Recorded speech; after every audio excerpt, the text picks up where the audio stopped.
Hello, everybody. So I look a little different today because I had to do some promo videos for a webinar that I'll be doing later on this month. And I'm in a little different location because I wanted my background to be a little bit better than my normal, headboard scene. So today I'm going to talk about not getting caught up in the hype when it comes to keto. When you're first starting out, I think for me at least, anything that I'm starting new, I get super excited about. And I've talked about this before where I'm a really great starter and I'm not a very good finisher. But I do like to do a lot of research and I learn all about something and I get really excited and then I get involved. And then after a while, the novelty kind of wears off and then I, kind of burn out on it. And it kind of happened with keto as well, because I really didn't know much about keto. In fact, I think maybe like many of you before you even started, or if you haven't started yet, the things you hear about is just like, oh my God, no carbs. And like, what does that really mean for different people? That means different things. When they hear carbs, maybe they instantly think bread and pasta, those kinds of carbs, which is true. And then so then that's kind of what I like, because I'm Japanese and like rice was my life and, we ate rice all the time. And so then, it was all about like, you can't have that, you can't have that, and, and then afterwards, I actually learned about carbs being fruits. And then it was like, what? That was even more traumatic for me because I love fruits. And when you grow up, you think, oh, healthy fruits are healthy, 5 a day and, things like that. You have your smoothie in the morning. And so I was actually more concerned about giving up fruits than I was about breads and pastas and things. So that was kind of a strange eye opener for me. And so when I first started Verta, like I had said in a different video, I did a lot of research, and my downfall was that I went online and I was watching a bunch of YouTube videos and I was going to a bunch of different websites and things, and it was all great information. I started following people on YouTube and this and that, but it was overwhelming. There was way too much stuff, but I did learn a lot. But again, I needed to step back and really limit myself on what I was going to be watching and what I was going to be following, and really just decide that whatever program you decide to go on, whether it's Verta or whatever program you're going to do, follow that program. They're the ones who you need to put your trust in, and that they, like I said before, they did all the research. This is very scientific. It's not just some, like thing that somebody just came up with and decided to put a program to. They've done a lot of research on it, and they have a lot of resources, available to me at my disposal.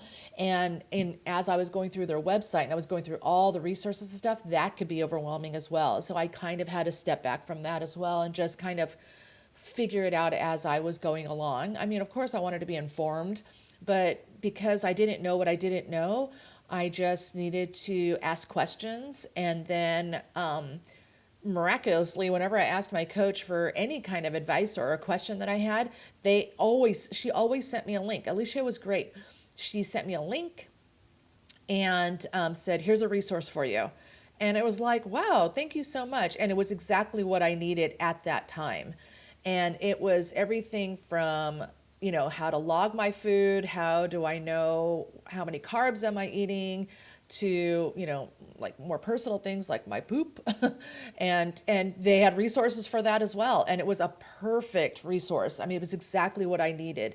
And so, two things. One, I couldn't be afraid to ask questions. I mean, this is my body and my life and my change, and I need to, make it what I need to make it. And so I couldn't be embarrassed about asking questions or feel like I was wasting somebody's time, or, oh my God, you don't really know that yet, or, blah, blah, blah. It's like, if I don't know, I don't know. And so I would encourage anybody just to really reach out and talk to someone about it, or, get the information. And again, you can Google a lot of stuff, but you're going to get a lot of different answers. And so if you do have a program that you're working with, talk to them. They're the ones who are there to support you. And the second thing that I got was that I couldn't believe how incredible the support was, and how much of the support I needed for this journey. I I admittedly don't really need my coach as much as I did at the very beginning. And I was a little bit, I wouldn't say embarrassed, but I was a little more hesitant to reach out, even though I did need her a lot more. Um, because again, I was like, well, I'm not her only, patient, client, person. She's got a lot of them. And so, I don't want to take up too much of her time, but at the same time, it was like, this is my program and I needed to do it. And so as time went on, I didn't need to reach out as much.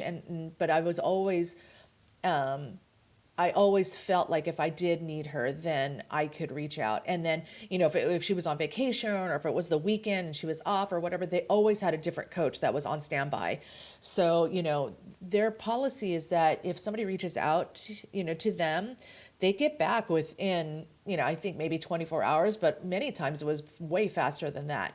And so, that's really helpful, especially when you're starting out something so new and so different, to have somebody there that's pretty much holding your virtual hand, was really comforting. And so again, if you're starting on this keto journey and you don't have a program or somebody that you can reach out to, I highly encourage you to, if you can.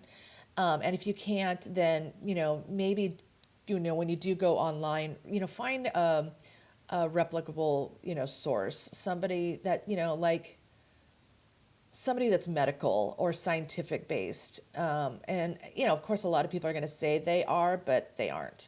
And whether or not the difference, it's going to be time will tell.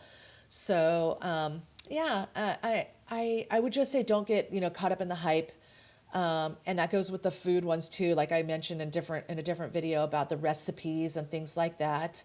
Um, I heard this much later in, like many months into my program about how, don't go out and start buying all the products that you hear about. And I did. At the beginning. I said that I bought all the different flours and all the different sugars and the different, products that were being put out there because I didn't know if I was going to use them or not. I had every intention to use them and I didn't. So until you really know, more about keto and what your program is going to be like and what foods you're going to be eating, I would stay away from buying stuff. Maybe the most helpful thing would be almond flour. But again, if you're not really making recipes yet, using them, if you're just cooking whole proteins and vegetables and things like that, you don't need any of that other stuff. The only thing basically you would really need is your chicken bouillon, which you should have because you're going to need a lot more sodium, way more than you ever thought you would, and salt. So those are the two things that I really just, kind of kept on hand all the time. I have it in my backpack all the time. And so, and then maybe your staples, as far as like what's on your food list. So it's your proteins and your fats, olive oil, avocado oil. I mean, even stuff like that, I kind of got into the hype with too about, all the avocado sprays and all the avocado oils and the olive oil and this and that. It was like, it's too much. Okay, have an olive oil, which many of us do anyways. Avocado oil is kind of a new thing for me, but I do like it. It has a very neutral flavor and it has a higher smoke point, so you can actually like fry things in them. So that's kind of nice to have both of them. They are a little bit expensive, but you can find them at Costco or Sam's Club or Aldi's for pretty reasonable. And sometimes it's worth it just to spend that money on yourself. Like, you can't really overdo it all the time, but for those staple things, those are worth it because you're going to use them and it's better to have higher quality stuff. And then cheeses. I kind of went a little crazy on the cheeses, like, oh my God, I can have cheese. And I kind of went like maybe the lower end cheese, like cheese was cheese to me, but it's actually, again, it's kind of quality over quantity. And so like higher grade cheeses, but I still just got the block cheese and, shredded it myself. Or, if I was lazy, then I would get the shredded cheese. One of the things you do learn, as you go along is that shredded cheese is very much more convenient, but it does have this cornstarchy thing to, so that they don't stick together. So there is some actual stuff in the shredded cheese. So if you really want to kind of stay what's kind of called clean keto, you might want to just get a block of cheese and either use a grater or use your food processor to do it yourself. If you can afford, spending a little bit of time doing that, it's well worth it. And block cheese, I think, is actually cheaper than shredded cheese most of the time, I would assume. Um, your Parmesan cheese, again, a little bit more expensive if you buy it in the bulk, like at Costco or Sam's. It's a little bit more expensive on the, front end, but you're going to use it quite a bit, so it's actually kind of worth it. And it's good to have good quality cheese, not the stuff that we kind of grew up on with the green can and that we sprinkled on our spaghetti. Um, Heavy cream. Um, I mean, I can't say enough about heavy cream. I never had it. I never bought it before keto, never, ever. And so, now I buy I think it's a half quart at Sam's Club. And yeah, I use it all the time. I use it with my eggs, or I use it with frittatas, or I use it with creamed spinach and artichoke, things like that. So if I have any kind of creamed vegetable, I'll use, heavy cream and eggs and things. So basic staple stuff I'll have in my fridge all the time.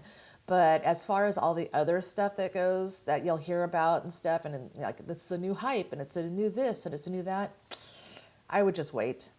Yeah, I would wait and just get used to keto, and yeah, just keep working your food program, and you'll see the difference.